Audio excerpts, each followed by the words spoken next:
get into this. Okay, hold on. Should we just start? We're like fuck it. We're 1 ready. We're a minute away. Let's do this. Let's do it. All right.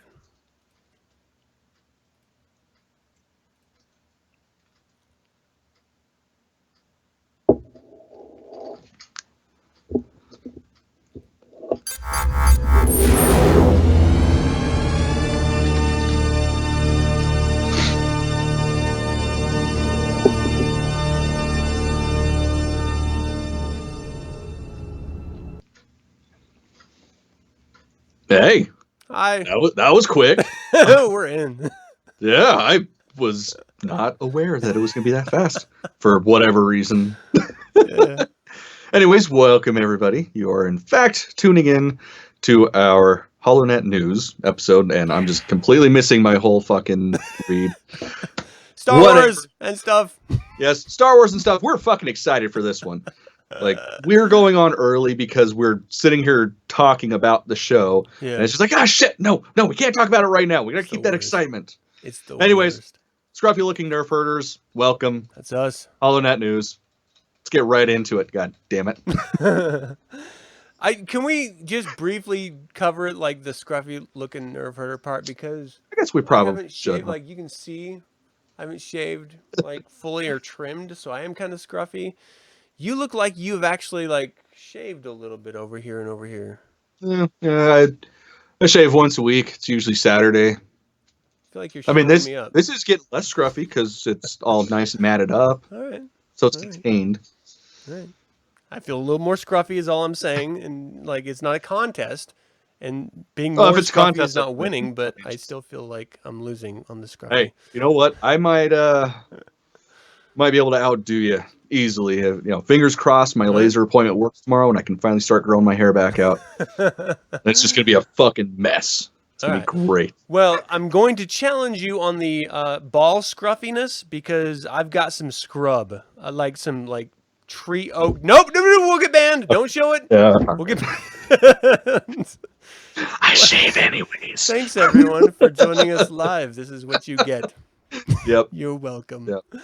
We do have a fantastic show for you. We're going to be talking about the past month's Star Wars news, information, news, updates, rumors, etc. And we've got a lot to cover in various different categories. So let's start with probably one of the most exciting upcoming tidbits that we know virtually nothing about. What do we got here? We've got Jon Favreau posting on Instagram a beautiful green screen shot of IG-88. Look at Can't that. be player hating on that. Okay, this brings joy to the cockles of my heart. Yep. This just takes me right back to that scene in Empire on Vader's Star Destroyer, where he's telling them that he needs them to collect Han Solo and no disintegrations. And all of these scary, dirty, grimy underworld types are just represented, including IG-88 and, of course, most famously Boba Fett. Did you actually know that he's in episode 4? IG-88? Yeah, kind of. No. Yeah, the cantina, like all the shit behind the bar, they're essentially made up of his head. What? Yep. Like, I knew there was like a drink structure that looks, has like spouts and stuff. Yeah, no, exact same. Yeah, that's his head. That's where they got it from. All right, I feel like that's kind of cheating. Just little interesting tidbit. All right. Yeah, but it's fucking IG-8. It's okay, or IG-88. It's cool. I tell you what, I loved IG-88 until we saw him and Hondo trying to capture Jyn Erso in the what was that Star Wars YouTube series? Oh, wait, the Forces of Destiny. Force of, yeah. It was like, we always complain about Star Wars Resistance being too much like Scooby-Doo. Well, this is what this episode was of IG-88 and Hondo trying to capture Jyn Erso. It was like straight up Scooby-Doo. It was just so fucking dumb. And it made him look like a total douchebag when up until that point you had nothing to judge him against. Yeah, every time I try to watch that, because, they're little shorts. It's 2-3 minutes, so it's easy enough. But, man, I just have the hardest time getting into it. And that sucks because I fucking love cartoons. Yeah. Well, it's really rough. Okay, so let's sort of take a step back and think about what this means for The Mandalorian, because if they're going into the gritty underworld, are they going to be bringing in elements of the rumored underworld script, the Mos Eisley script that they were putting together for a movie following Solo's release, had it been a success? That would be amazing. Well, I mean, also wonder if they're going to take some of the parts from the scripts, because there was supposed to be a bounty hunter one years and years and years ago, before Lucas even sold. So I wonder if they're going to be pulling any of that information too. That'd be fun. That's what I love so much about Solo, is that it dove into just a fraction of the underworld side of things. And then we had Last Shot, and we had Most Wanted, which really dove into sort of the seedy underbelly of the underworld. I love that. You know, we see this sort of polished veneer of Empire, with the gritty, you know, make do with what you have, sort of rebellion fighting back, and you never really think about how it affects the real world underneath. And that's where the underworld comes into play, because they're the ones taking advantage of the victories and failures that each side are showing and trying to work within the confines. That's where this series is really going to take off. And knowing that they're bringing back these, you know, Boba Fett weapon. They're bringing back the ice cream maker. You know, these are people that truly love the original trilogy, and they want to bring it back and tell it. And it's a story that not only builds on, but also pays homage to the original trilogy, which is really exciting. Well, and the nice thing too with television, it seems like there's so much more freedom to move around with it too. Like it's pretty much everybody's go-to instead of movies nowadays, sad as that is. But yeah, I'm really excited, especially because we know they're bringing back classic bounty hunters. Like I wonder who else we're gonna see. I'd really love to see Bosk. Bosk would be amazing. Even just like a little glimpse of Boba Fett in the background, just to confirm that he's not dead. Like he doesn't have to be in at all. At all. Just walking in the background. You go, oh, I know those colors. You're like, wait, whoa, what was that? Did you see that? Pause it, rewind. Like that means nothing to the plot of the particular episode, but just to see him. I love that so much. And we've spoken to that in the past in these episodes, and how much we would love to see these minute cameos just to, again, titillate us, you know, to bring us back in home with this original trilogy type feeling, knowing that yes, we are truly in this world that we feel like we know so well. Okay, so bounty hunters that I would love to see, and this is something that Clone Wars really ruined me on. I want to see Cad Bane. Like, God damn it! I thought didn't he die in the Clone Wars? I thought he died.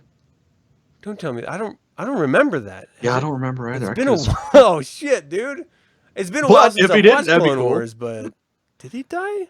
I don't remember. Yeah, I don't want him to have died. Oh man. I think it's been probably 2-3 years since I've watched the last. I don't remember. Since we've seen him on the cartoon. Oh god damn it! I hope he hasn't died. That will bum me. I could be wrong. I probably am wrong. That character. I loved his aesthetic. I loved his style of leadership with that little bounty hunter tribe that he had. Oh, and that's the thing. So goddamn smooth too. Like it's cool. So good. Like I love Hondo for his comic relief, and they're playing to him in comics. You know, outside of the Rebel series, and he's great. But Cad Bane had like another layer of style. He was like the Goodfellas of the Star Wars universe. Like, he was cool. Definitely. Man. But that's what I want to see. I want to see like Jabba the Hutt style villains. Like, you know, these crime lords that don't give a fuck. They will just fucking like have someone off you on their behalf, and they don't even want to fucking think about it. They just give a nod and it happens. Like that level of dangerousness. Because let's face it, on the Outer Rim, that's what's in control. I mean, as far as canon is concerned, the Hutt cartel took a huge hit as soon as Jabba, you know, kicked the bucket. Courtesy of General Leia or Princess Leia at the time.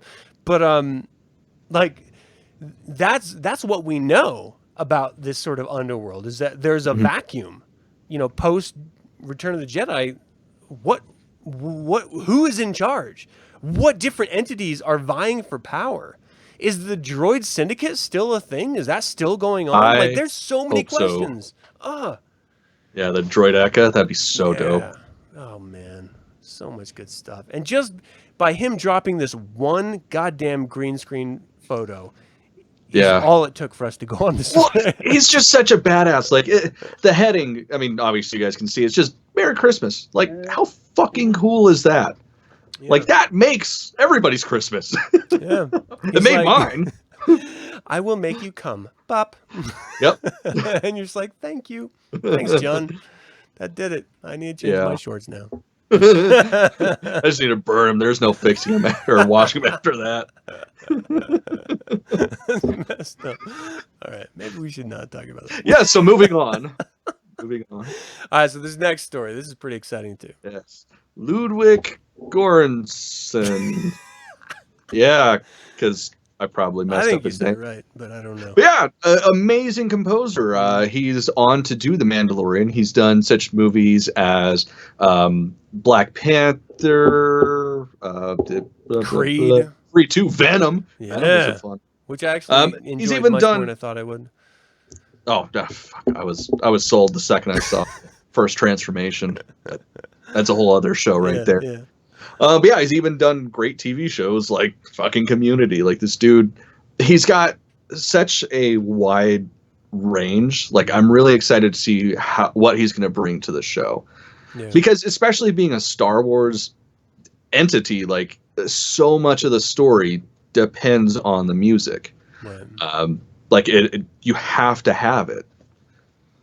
So, yeah, and it's... I'm interested. We can look back through the modern lens we have and imagine re-experiencing Episode 4 without the cinematic John Williams score, and it would not have been the impact.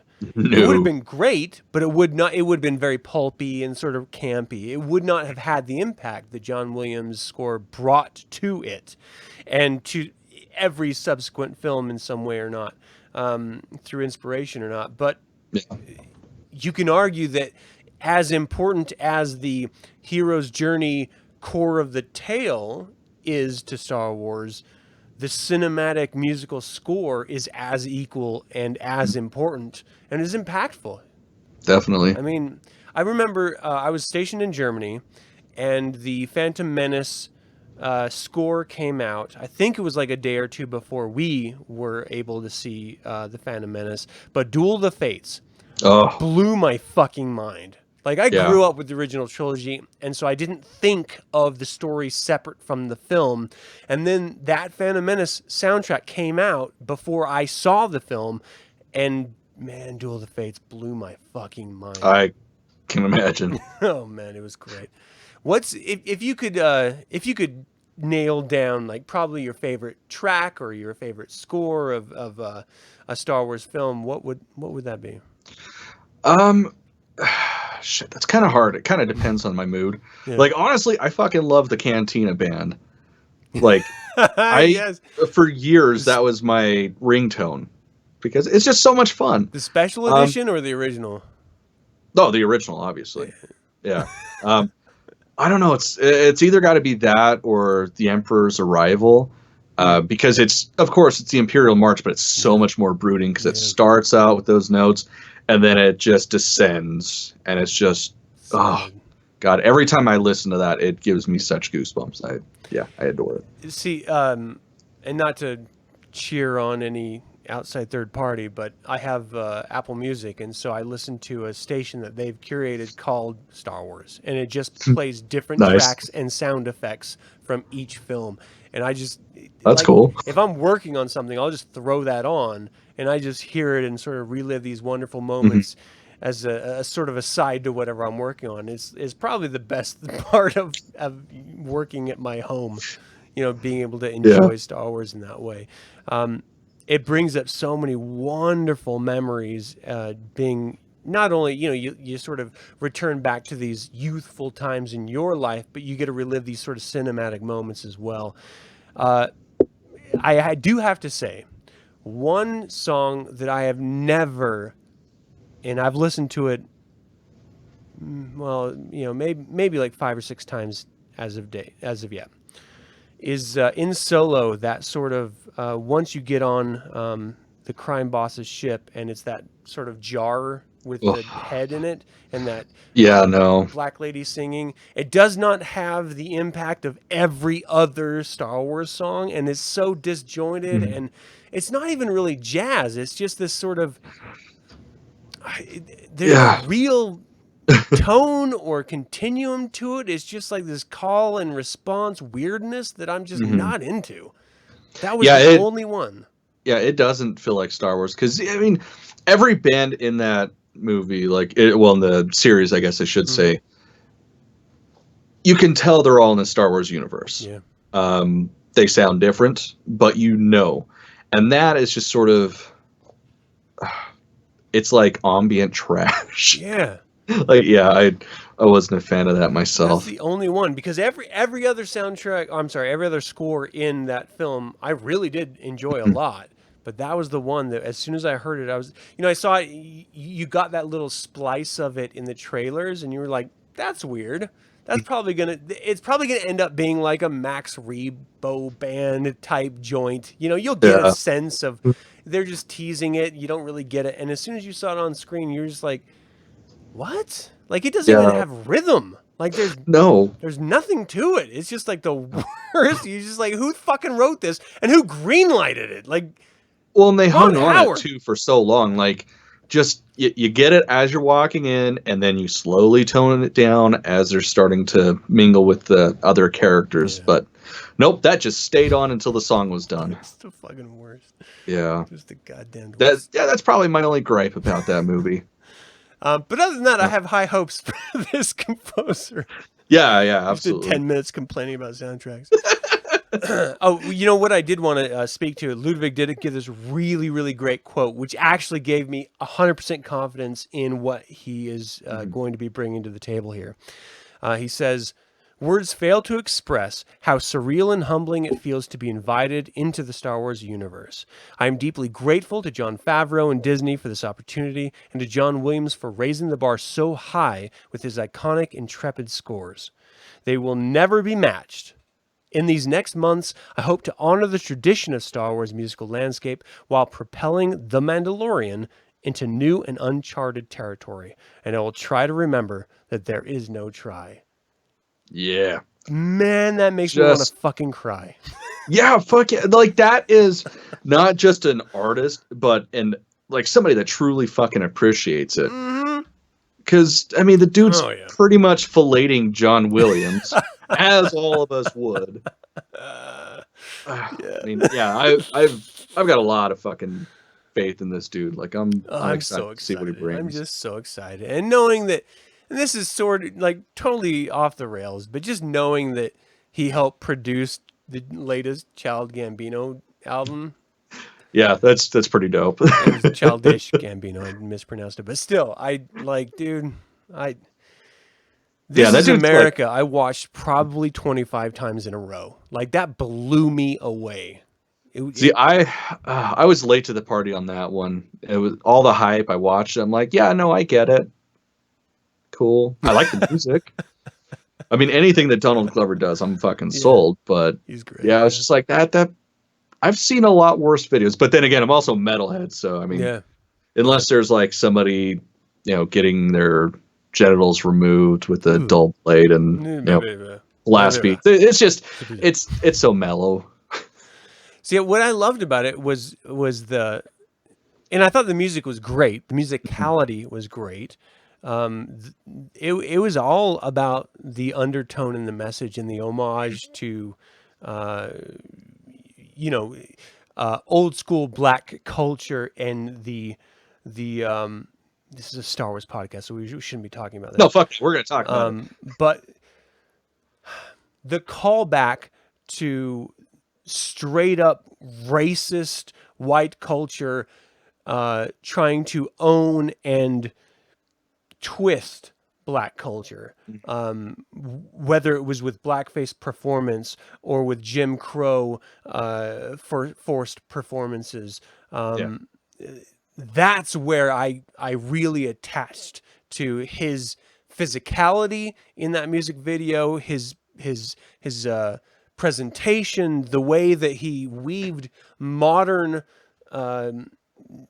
tribulations of a culture that I am so removed from, and yet made me understand it and respect the sorrow and the result that we're facing right now in our current wildly fucked up culture.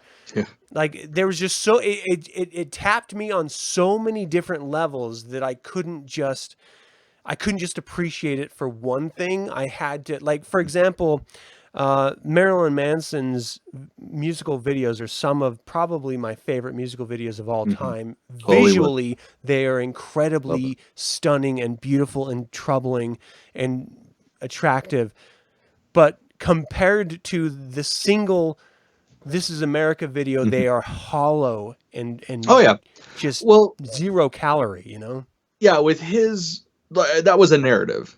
Like, it was almost set up in the sort of the framework of a documentary. Yeah. And yeah, with Manson, it's just, let's fucking make this shit look gorgeous. There's very, very rarely are there any narratives. Yeah. Like, the only one I can actually think of loosely would probably be the fight song from the Hollywood album. That was good. Kinda. That was good. It's like the only one I can think of that actually has sort of a narrative. It is rough because you have these riffs that tease some sort of story, and then they just sort of rinse and repeat, and there's no real meat to them, no real substance. I still enjoy watching it, but yeah, fuck yeah. Okay, so let's get back to Star Wars. I'm sorry. Yeah, Star Wars. Okay, the part that we were fucking like, all right, we got to go on right now. Let's do it. This I am excited for. The Star Wars Resistance Season 1, Part 2. I'm so terrified about this. Me too. Especially after, before we started rolling talking about it. Like, if you guys haven't seen it, you got to see it. Especially with the new episode premiering tonight. Actually, right about now. Yeah. So if you're watching this live instead of Resistance, you probably chose the right thing. Damn, yeah. If you guys haven't seen the trailer yet, watch it before you watch the new episode. It is just absolutely riveting. It sort of promises, of course, it's false promises, I'm sure, but it promises everything that we were hoping for when we first saw Captain Phasma. It's just so heavy and God. Well, it's wild because we've been doing episode reviews / discussions since the very beginning of this series. We've got a number of them. Every single episode that's been out, we've had a conversation about. And tomorrow we're going to have a live conversation, or not a live, but we're going to have a conversation about tonight's episode. And throughout the entire series so far, we've had like one that we have universally praised. Hell yeah, Quack Monkey Lizards. They're so good. But the episode itself, like, even if you remove the monkey lizard aspect, which was so wonderful, it was still a great one. It was. It was good. But altogether, it was like perfect. It's just a wonderfully perfect episode. That being said, we've had troubles, and we have expressed confusion about specifically where this show lies within the timeline, whether or not we're going to be seeing specific large-scale, action points that have been revealed in, like, The Force Awakens, for example. Big bullet points about where the Resistance itself is and how much we really want them to get off of this godforsaken fucking planet that they're on and away from this colossal sort of I don't know what it is, like a refill station. Yeah, it's a bit of a way station. Yeah. So we've been complaining a lot, and then they release the teaser that we should show this teaser really quick because we're going to talk about it while we watch it. Then they show this motherfucker, and it was just like next level type shit because it really gave us everything that we wanted it to give us. Yeah, sorry, you're not getting eye contact, people. I want to watch this.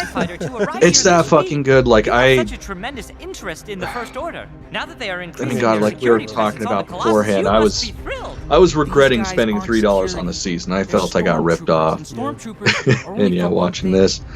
It's great because now we finally have the First Order presence. Yeah. They have just taken over the Looks like there station. was a system here, but there's no star. And I love Ugh. this, that Those they allude planetoids. to a done testing that? area, testing grounds for Starfleet.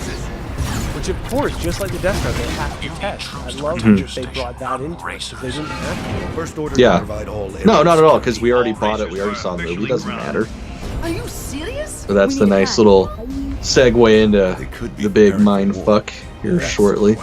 And that was that full space map, it looked like, that we saw in The Force Awakens. There was the sole point of The Force Awakens, right? Yeah, Trying to find yeah. Luke Skywalker.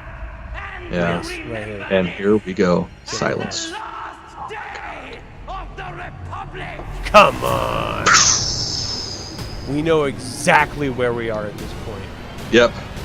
That was one of my biggest bitch fits, is not knowing where it lays in the timeline, because it almost feels like it could be 5-10 years after Aftermath. It could be literally right after Empire's End. And now we know, oh my god, this is right as The Force Awakens happens. It's so exciting. We are the Well, here's the resistance now, problems that and we're it taking back the presents, that I'm Colossus. sure they've taken into account, but that as viewers and as fans of this Hey, series, brownie faces. not necessarily the series, but just Star Wars in general, no. Who cares? BB-8 can't be here much longer.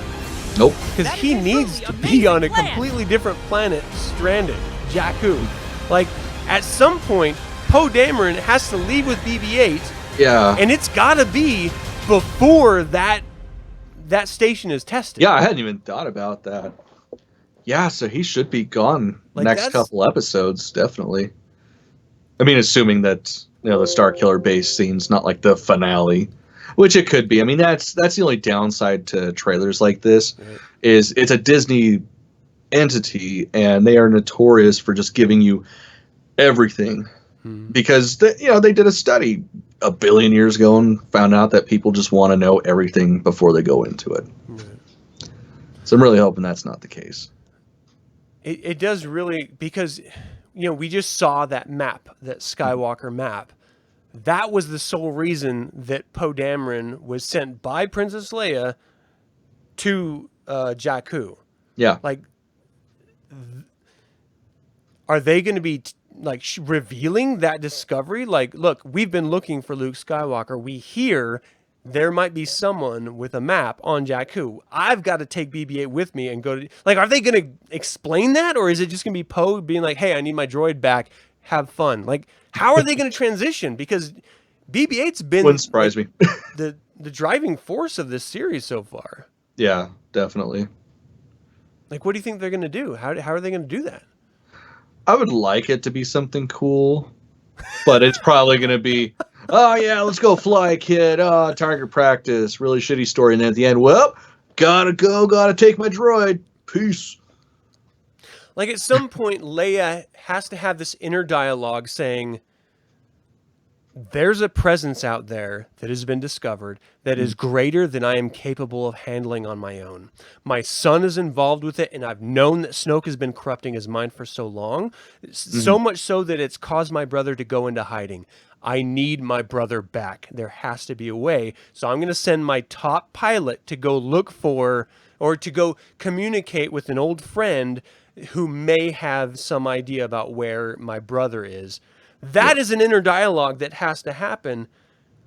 I am so incredibly curious as to how they're going to portray that as far as the characters in this series, knowing that this is the time that it happens. Like, this is when she realizes, because of Kaz's intelligence, that the First Order is real, and it is a real presence, and it is coming into the inner galaxy and as a threat. Yeah. She has to take action, meaning she needs Luke back right now. Like, this shit is like hitting the fan. She has to pick up a bat to fight off some fucking invaders. I need to see that. Like, I so desperately want that as part of this. It would be a severe injustice if they didn't show that part, because we already know that they have no problem showing Leia in this period. So it wouldn't make sense not to have that discussion, and to show us. That's why specifically Poe was sent, and this is when he was sent. This is what she said. Oh, Yeah. I'm terrified. But I have a feeling they're not going to.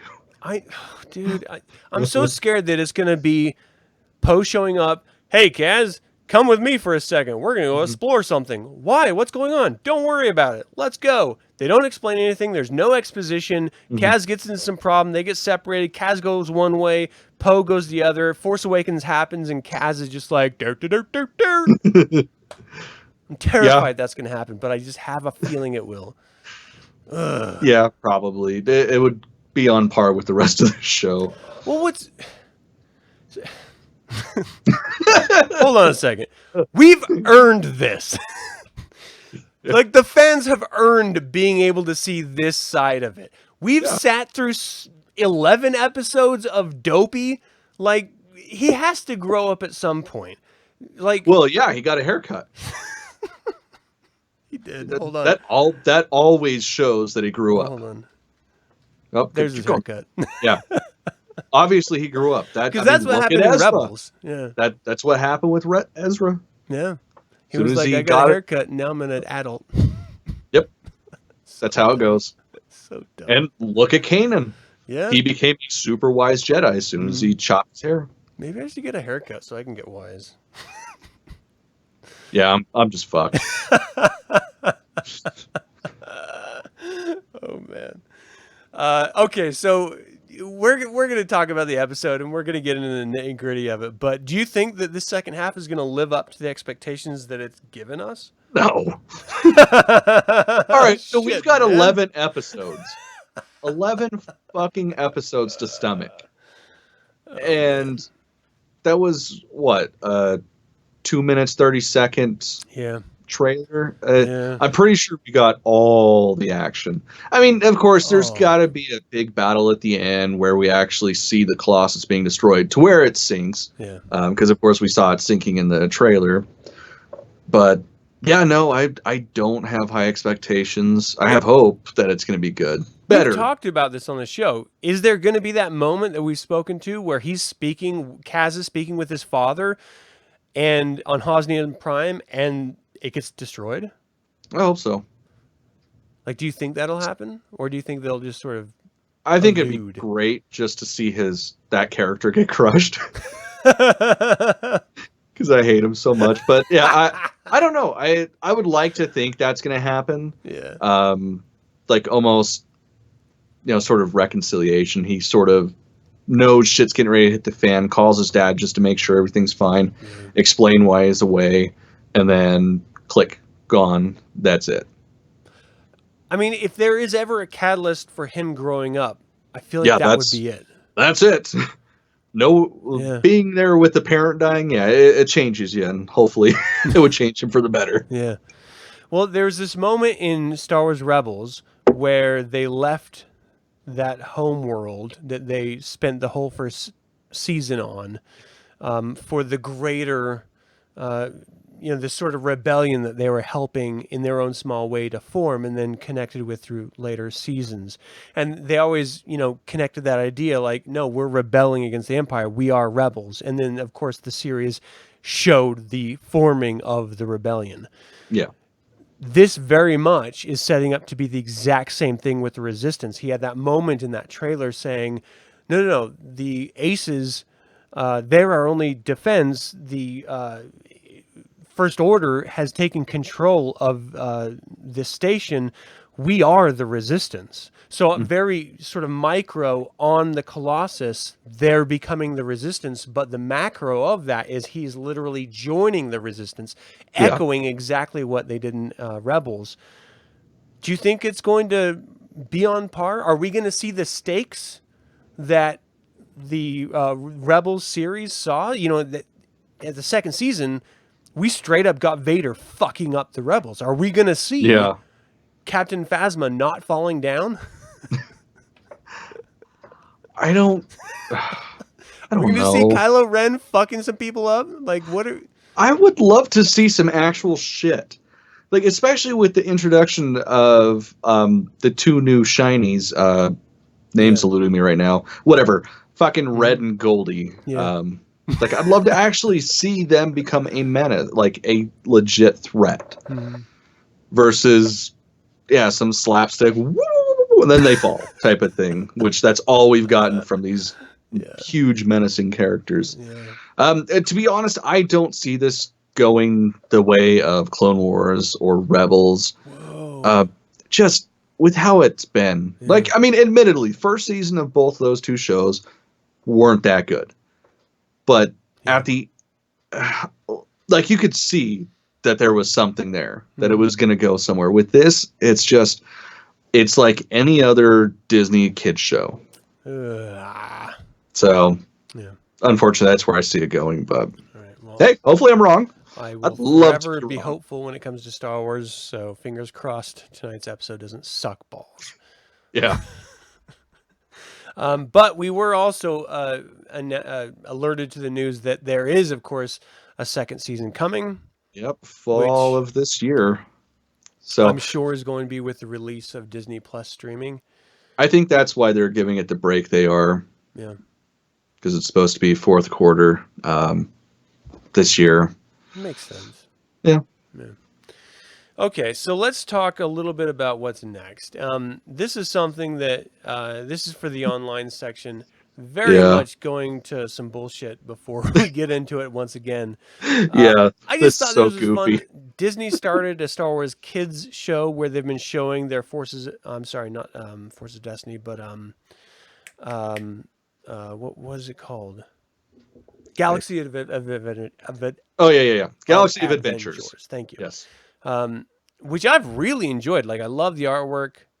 Storytelling is pretty good. You know, they're just these little like micro presentations of character for kids with zero attention span. Yeah. I don't know if we're feeding into that or if we're like creating it, but either way, I like I love the old school stories of the original trilogy, so I don't mind it. That being said, I was watching it and my wife came out. She was like, "What the fuck is this?" Like, what the fuck is this? So I've got a little teaser of just the intro that I'd like to share, just to show you guys why my wife was saying, "What the fuck is this?" No, no, no, no. So bad. So it's all statistical analysis of whatever. And in this particular case, first episode they revealed it was, stop. It was no versus yes. And it went from every single film that was released of no versus yes, which I didn't realize how long it could take. I mean, we've got 8 movies. At no point was I watching this going, I'm enjoying this. Yeah, no, when I read about that, I was like, I don't think I can stomach that. I mean, maybe if I partook in illicit substances, right? Perhaps. It was a chore to sit through. That's for goddamn sure. Yeah. Damn it! I thought I paused this. Sorry. Whatever. Let's move on. Yeah, you're right. Sucks. Let's move on. If you got kids that can't count, watch it. Holy shit! All right. I am an avid fan of Star Wars fan films to the point where I have done some. They all admittedly kind of suck to a certain extent. This one is probably the best fucking non-Old Republic Star Wars fan film I've ever seen. And I swear to God, if they don't make more episodes, I'm going to find out the person I need to punch in the dick, and I'm going to punch him in the dick. It honestly comes down to money. So this was created by Star Wars Theory YouTube channel with entirely his own money. Like, this is reported. I think they said it was like $100,000 or something like that. Oh, that's not bad. For 16 minutes. That's killer.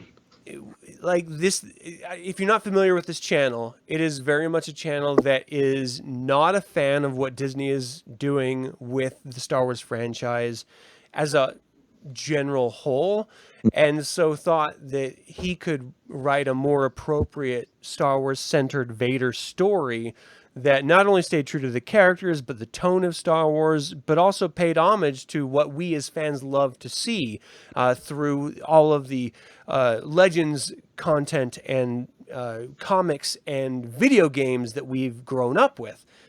And I think he did an amazing job. Yeah. Like, just great. Absolutely killer. Like, you can find 16 minutes of your day to sit and jerk off to this. I promise. Yeah. It's just I so was beautiful. so incredibly pleased with. Okay, so as much as I absolutely loved it, and they ended on this note that I really hope they continue, because I want to see this powerful Jedi that he has to defeat in the temple. Definitely. Which was so exciting. So I'm hoping investors get on board, and I hope Disney pays attention. Like, looks at it and says, you know what? Sometimes it's not so bad to give the fans what they want. Like, they will respond like in kind with whatever you give them if it's something they're wanting and they're expecting. There's nothing wrong with that. We've been presented with 40 years of content saying, you like it? Here it is. Enjoy it. At no point do we ever say, hey, fuck with our emotions. Like, No. I don't know. It's all dollars and cents at the end, especially when it comes to Disney. So why you wouldn't see this and say, you know what? This kid's got something. Maybe we should do something, because he can't make money off this. He can't monetize this. He just spent $100,000 of his own money and his investors' money and his savings in order just to say, oh, apparently my volume is not as loud or something. I don't know. Weird, you're coming through great on my end. I'm coming through great on my end too, but you know, the wife is getting up here. Sorry, honey, I don't know how to turn me up anymore at the moment. I'm at max. Just get in there, Adam. She's Deep like, throat that shit. I want you to be louder. But I am super excited about what the promise that this could be if the powers that be pay attention, because this is literally what I love so much. Not only just paying homage to the character, probably my favorite character of all time outside of Luke, but of course the great big bad guy of the entire franchise that even resonates after his redemption in the current, you know, sequel trilogy. Yeah. It's just so beautiful. There's so much bottled up in this. There's the comic series that just ended that explored some of the emotional trials that Darth Vader was going over. And we're going to be getting into that in a proper show. But there is one part of that idea that this series or this fan film touched on that kind of bothered me. And I want to know what you think about this. When I think of Vader, I think of a tortured human that is forced to be in the confines of where to live with the consequences of his actions. And even though he started down this path with the best of intentions, it led him to darkness and to pain. And I feel like he deserves to steep in that. Yeah. And so when he had that moment, even though they really paid it off with, you know, revealing the Emperor was controlling it, when he had that moment of peace, even though it was brief, where he was hugging Padme, I didn't like that. I didn't like seeing Vader with any moment of peace, even when it turned on him.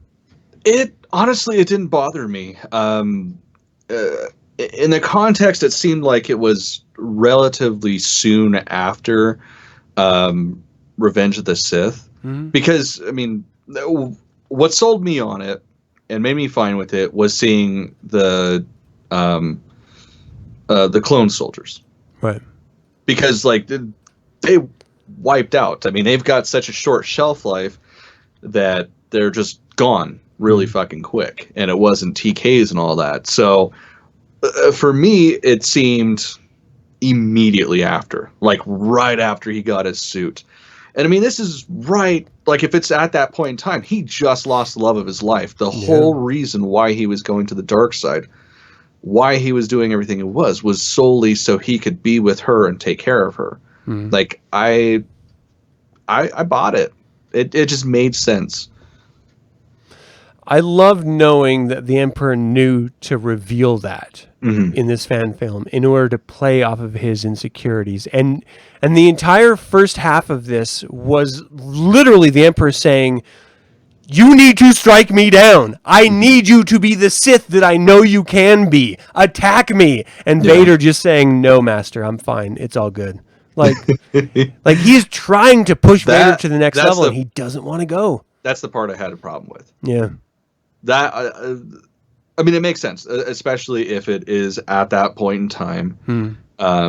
It makes sense. But yeah, just seeing him grovel like that, because even in the films, like, there was obviously a little bit of servitude to him, but there was also something so subversive about his body language and how he would respond to the Emperor and stuff. Well, it also speaks to the relationship of the Sith's master and apprentice.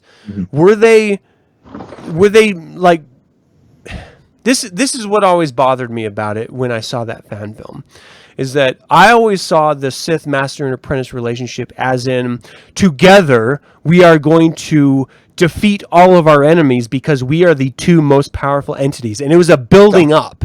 Like, it wasn't a tearing down. And the entire time we saw this fan film, it was just Sidious tearing down Vader. And that bothered me because, historically, we see this in real life. And I know it's fantasy, you're not supposed to bring real life into it, but I can't help it. Where if you just drag people down, it doesn't make them stronger. It makes them weaker. And if the ultimate end game for you is to have the most powerful right hand sword at your disposal, why would you tear them down? Like, you need to not only share how they can become stronger, but that's the glory of the Sith tradition, is that you're not only revealing to them and aiding them in becoming stronger and stronger, but to see your own end be done. But that is the very thing that ends up leading to your demise. But to continually, as they're portraying Sidious, tear him down and tear him down, at what point is he going to be overthrowing you? Yeah. Knowing that is the Sith tradition of, you're supposed to let the Sith be stronger through your death, through your apprentice. Like, and I don't know, am I looking at it wrong? No, I mean, it's art. Art's subjective. I honestly saw it the opposite way. And again, this goes into the context of where I saw that film taking place timeline-wise. That would make sense, because up until this point, he had been trained, since a little child, not to have emotions. There's no good that's going to come from it. And, I mean, he has all that pain and rage built up because of that severe loss, that that's what's going to free him. And he even speaks about it breaking his chains, having those emotions. So to sit there and like essentially pick at the scab to make a beautiful scar, like, that's kind of where I saw him taking it. Was just sort of building him up, getting him to understand that those emotions are necessary. That's what you need to harness, because if you have that, I mean, that's just that's raw. That's just raw power coming from the dark side, if you can focus that. That's beautiful. Well, I'm going to pick at the scab to make a beautiful scar of this show. So that was a really beautiful fucking metaphor. Let's move on to probably the second most exciting bit of news here for this conversation, assuming I can get to it. And that is a toy. Oh my God. And I struggle so fucking often, especially, okay, a little behind the curtains. I like to drink. This may come as a shocker to everybody. I like the alcohols. I have a real bad habit, especially because I know about, Amazon Smile. Like, it's great because you buy stupid shit and it supports charities. Yeah, you feel good for it. Yeah. Fuck. So I'll get drunk and I'll buy stupid shit on Amazon. This is exclusively on Amazon, and it kills me all the time. It's like, fuck, it's only $130 and I can have it in 2 days.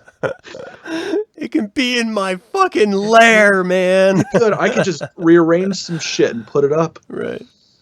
Oh. I get excited because I remember playing Jedi Knight back in the day, and I swear there was a level where you had to infiltrate Vader's castle at some point. It's been so long that I don't recall 100% because of life. But I've been enraptured with the idea of Vader's castle since that time, and then to see it in Rogue One blew my mind, and then to know that it actually has some bearing on the story when we were teased with The Last Jedi. which then didn't play with that idea at all, even though the art of The Last Jedi talked about it specifically. But then we got that Darth Vader comics series, which was so amazing, and it did delve into the creation of the castle, what it means, what it's meant to be able to do based on the architecture and everything that is built within it. And this little toy gives us some of these little scenic moments that we've seen on big screen and some that we haven't, but we've just heard about, which was so incredibly exciting. So the idea that we get to see Vader in his Bacta tank. Yeah, that's pretty sweet. It's so exciting to me. It just makes me feel like I never really grew up. Because I'm so happy seeing this scene right here. Oh, God damn, it's so Legos great. rock. Legos rock. The beauty of the actual castle itself is just blowing my mind. I never even considered that there was like a crow's nest defender platform. Yeah. Yeah, that was news to me. I thought that was so cool. But also that beneath there was the ancient Sith lair that we saw in the comics. Oh, that excites me so much. I love that idea so much. And we get to see that there's a meditation chamber right here on the second level on the top.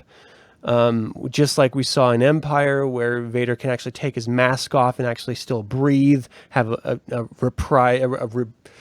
reprieve from the stifling nature of his suit from time to time is exciting. But look at that ancient Sith lair. Yeah, and a holocron. Oh man, So Legos beautiful. is great for teasing story elements. Like they have historically done it all the way through from all the different films. With them releasing this, knowing that Episode 9 is coming, I can't help but think, and hope and dream that we're returning to Vader's castle, his grandfather's castle. Let me see this goddamn castle on screen one more time, please. I want to see it so bad. Right, well, I mean, especially because, like, the visual guide, right? It's the visual guide of The Last Jedi. Right. That's what alluded to elements of that castle being in that film, like Snoke's ring and all that stuff. Yeah, and oh my god, it would be so amazing if they brought it back. I don't think they will, but that it's an would ancient Sith temple. Yeah. Like, fuck. Like, we know Snoke was there. He had his obsidian ring fashioned from the obsidian that lies there. Yeah. We know that Kylo Ren is obsessed with his grandfather for who and what he was. We know that there is literally a portal to the dark side in this Sith temple because we saw it in a comic. Like, why wouldn't Kylo Ren go there? Why wouldn't he go and explore and try to unlock and harness this? Even if he fails, I want to see this room so bad. Oh, yeah. Yeah, because, I mean, really all we got of it in Rogue One was just his Bacta tank, the Grand Hall, and then an aerial view flying in. Yeah. It would be great just to explore that so much more. I mean, I know there's, what was it, that VR game? We discussed it a couple episodes ago. They actually do like basically a full game inside of the castle. But I mean, realistically, who the fuck has one of those? I mean, they're cool, but that much money just to experience something once and very likely get motion sickness. It's just give us a fucking movie. I want it so bad. I would be so incredibly thrilled if we got, and this is probably for me the most redeemable quality of Rey, is her ability to tap into the Force through flashbacks or flash whatever they are, Force flashes.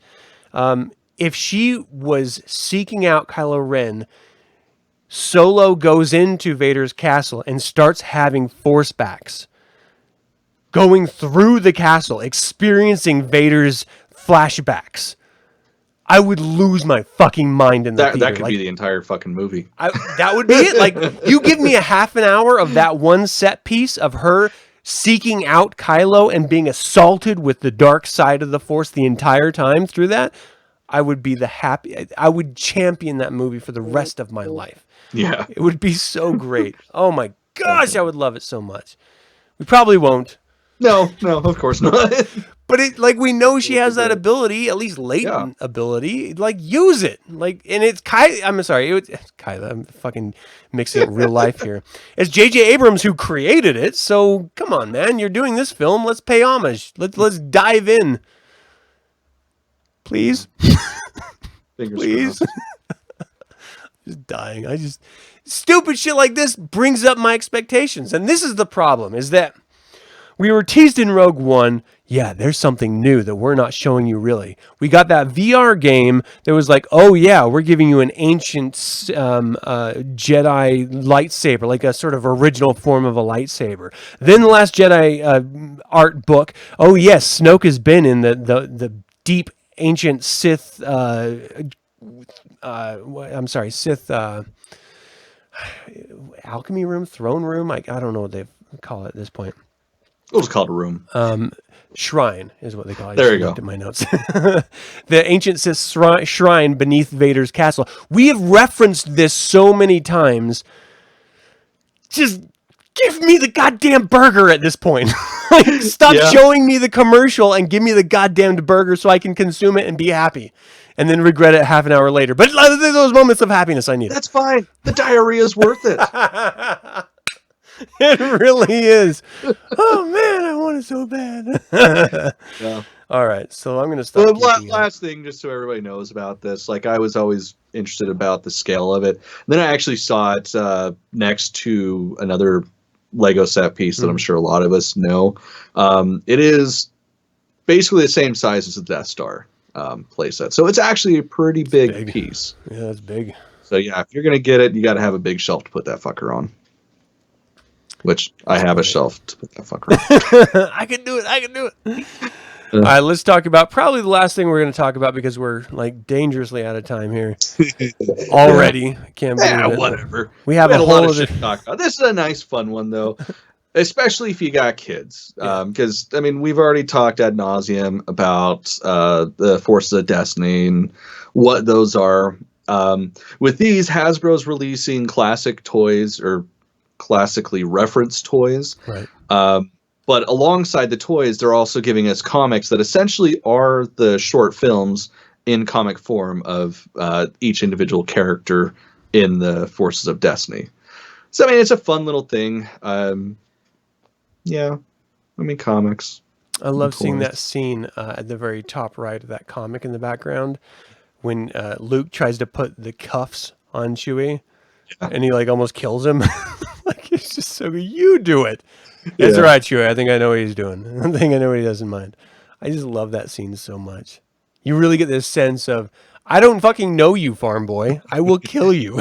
What are you putting cuffs on me for? Oh, man. I do love that Vader, man. I could care less about those comics, but man, that Vader, it needs to be on my shelf. I don't know what it is. Is it the bent knee? Is it him leaning forward, holding both hands on his lightsaber? Like, what is it that I'm digging so much? But I dig it. Yeah, I don't know. Even the Chewie, like the Chewie, it's super detailed. Like it's almost, it's very reminiscent of the Black Series. I mean, it's not Black Series, of course, but out of all of them, like the Chewbacca looks just excellent. The Vader's cool because it's a different pose. Like it's a pose I've never seen. The other ones, of course, they do look much more akin to the retro Hasbro, or sorry, the retro Kenner toys. Right. Which, of course, I mean, there's nostalgia porn. Yeah. Yeah. Love them. Oh, that's my favorite Luke. My favorite Luke. Oh, Return of the Jedi Luke is the best Luke. He's just so badass. He's like, I don't even know what you mean by light and dark side. I'm using the Force and I don't care. Yeah. Wait, it should be. God damn it. So good, man. Oh. Umbrella Draven saying, on the shelf next to the palace. I just love this stuff so much. Someday. Something that bugs me. Oh, shit. I'm sorry. I was going the wrong direction. This bugs me. Look at his big old fucking Wookiee toes. I don't like them peeking out. Yeah, that is weird. We've never seen that before. Why did they do the Wookiee toes? Probably because we got Wookiee fingers in The Force Awakens. And that's so fucking weird to see. Like, I don't know why it bothers me so much. It's not quite on par with the Ewoks blinking, but it's pretty fucking close. Yeah. I love this Leia because this is where she really sort of falls under the control overtly of Han's sort of suave nature and reveals her true affection for him. When they're stuck in that space worm, basically. Yeah. But I just love this version of Leia. It's so great. It's her feistiness.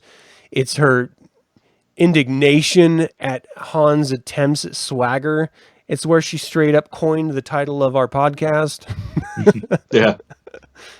We owe a lot to this, Leia. That's when I fell in love with Carrie Fisher. Yeah. Like I remember this movie more so than the others, like seeing it first. And yeah, that's definitely the Leia I fell in love with. Just great. Seeing her in absolute control on Hoth, trying to save every single life of the rebellions fleeing that station as soon as the Empire comes and tries to squash them. And then having that interplay at the same time with Han is so great.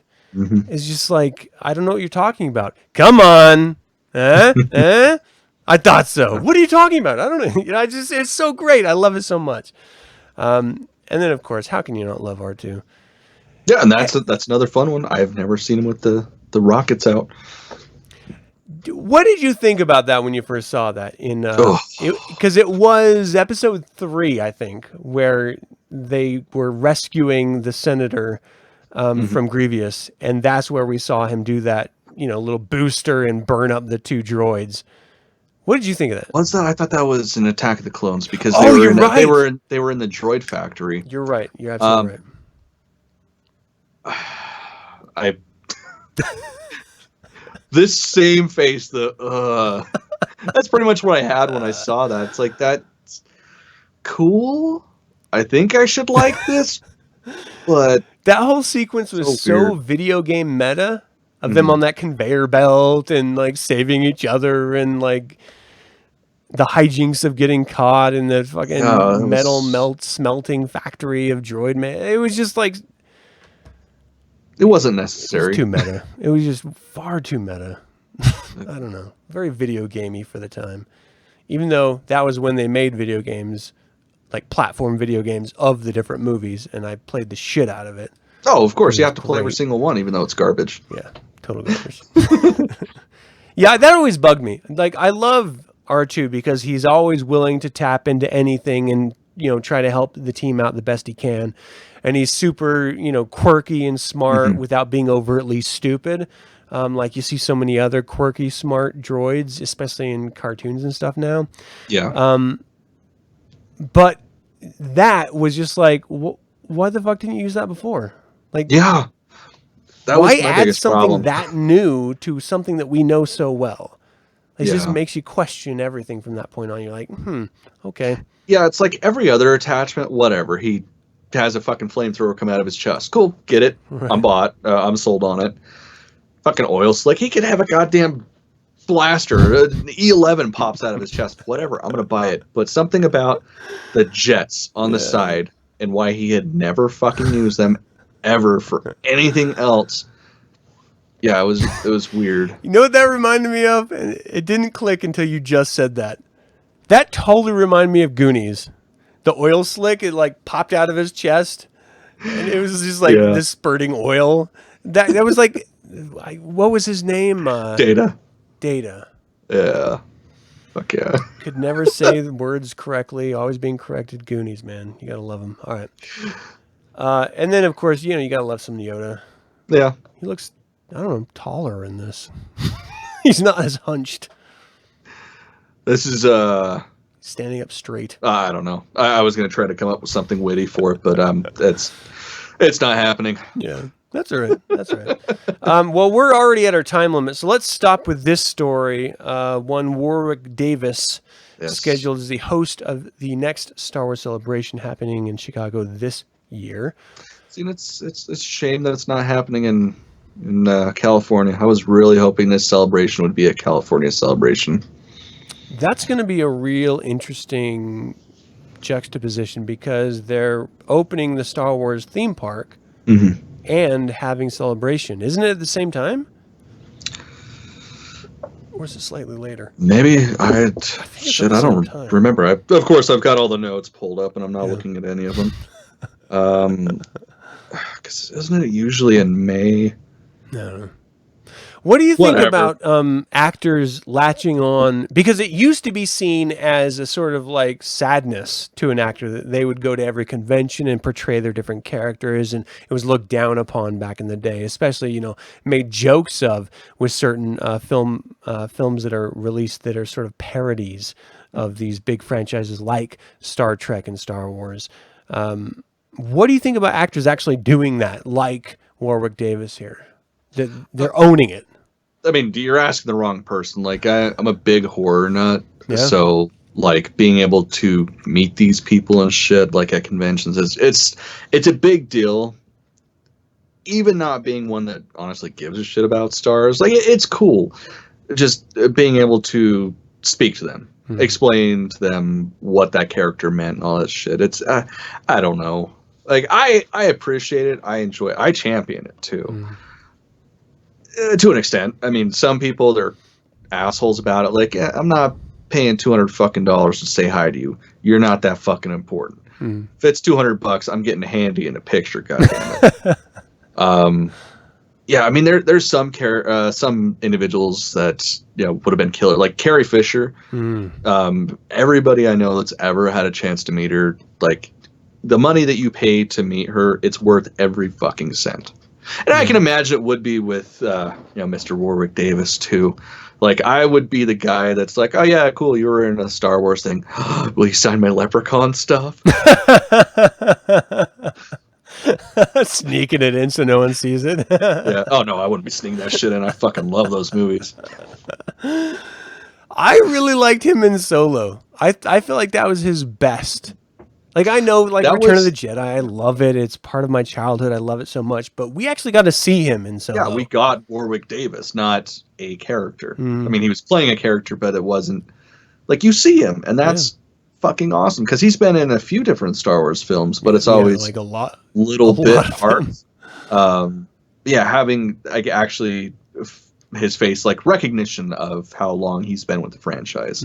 That's kind of what it was to me. Was they were finally like, yeah, you're good. Let's see that mug. Yeah. It does bring a sort of sadness to me because I watched this show that he put out. And I can't remember what network it was on, but he was a struggling actor trying to find work, and it was a sort of real life parody of him. And it really made me feel kind of sorry for not, you know, if you're a little person, it's hard enough just to get work as an actor. But then if there's little person actor work, then it's really like you have to fight for that. Yeah. And it seemed like he was constantly trying to, you know, be involved in every Star Wars show, almost desperately so. And I started kind of feeling sorry for him as an actor because of that, because I was like, well, you can't really get anything else, and you know this is your one shot, and like, fuck, it's just a sad story to fucking tell, even though he is so respected and so well liked by the fan base, and of course all of the people making films enjoy him, and he's clearly a talented human being. Yeah, it's just I don't know, that movie, it changed everything, because up until that series is what it was, not a movie. I saw him as like Willow. Like, he was a part of my childhood that I loved. Comedy, adventure, action, the sense of I need to do what's right even though I have to be removed from my family and my kids to do what's right. Like, I don't know, there's something that's so attractive as a young Adam watching that in that film. And I watched it, you know, in my life, maybe 100 times, like literally. So I just have that connection. And then to see it, the reality of that, you know, of course, he's not Willow. He's not Wicket. He is an actor for work, and he is struggling for work. Yeah. That, I don't know, that brings that desperation element into it, where I start to kind of feel sorry for him. I don't know. Yeah, it's rough, because, I mean, it's such a niche market as is. And it's sad for individuals like him because he's an excellent actor, and as an individual, he's charismatic as fuck. Like he owns a room that he walks into. Yeah, so it's definitely a shame to hear that he has such a hard time doing that shit. It could have just been the show too.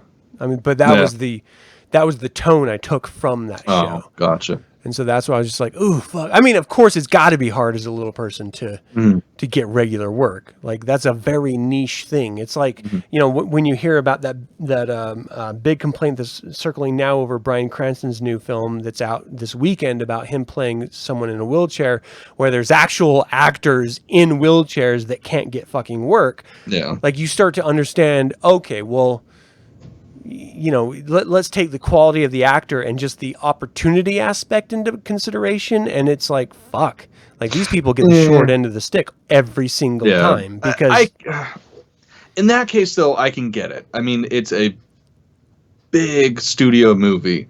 If you don't have names, you're not fucking selling tickets.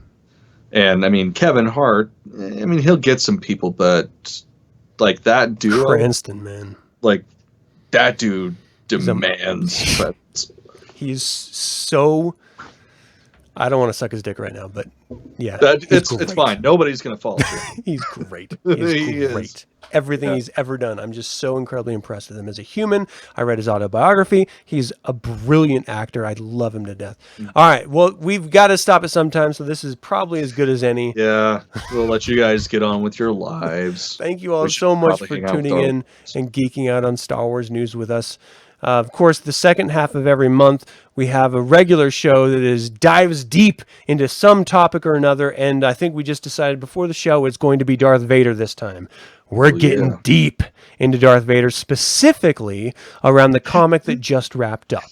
So if you haven't read it, if you're interested, if you have read it and you want to have a conversation with someone, that is the episode you want to get in on, because we are going to go crazy, and I'm so looking forward to it. This is always great. Thanks for letting me be a part of this, Cameron, and chat with you about Star Wars. And I love this. It's nice being able to have these discussions and not have somebody look at you like, "Why the fuck are you still talking? Aren't you a grown up?" Yep. Why do you care again? Do you have a mortgage? Yeah, no, I love it to death. All right, well, thank you guys for tuning in. Umbrella, Shauna, thank you, and anyone else after the fact. We appreciate your time and attention. And, of course, you can always support the show by checking out, of course, subscribing to the YouTube channel, number one, most important. But we also have a website, theinfernalbrotherhood.com, where we have all of our references from blogs to different videos, reviews, or regular archived shows. But we also have, of course, at the very beginning of every actual second show of the month, the meat and potatoes type show. What do we have a name for that type of show, or just that's our regular show? Like that's the show. This is the HoloNet news. Yeah. So it's the regular show, but at the beginning we always show a video of someone saying, my name is X and I am a scruffy looking Nerf herder. We've got a great one coming up for next week. And of course, you can always submit yours. You can email it to theinfernalbrotherhood@gmail.com. You can send it via WeTransfer to theinfernalbrotherhood@gmail.com. Or if you just want to do an audio version, of course, you can always connect to our Google Voice account. And that is 801-899-6168. Leave the message.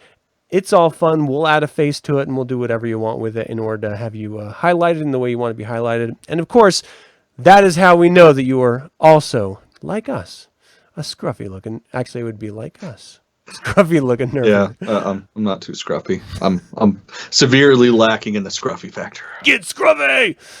All right, is that it? Did we cover everything? That's it. Let's get the fuck out of here. All right. Thank you all. Until we can speak of Star Wars and Darth Vader and Yoda's taint again. Oh, yeah. The Force be with you. Misa hate the Naboo.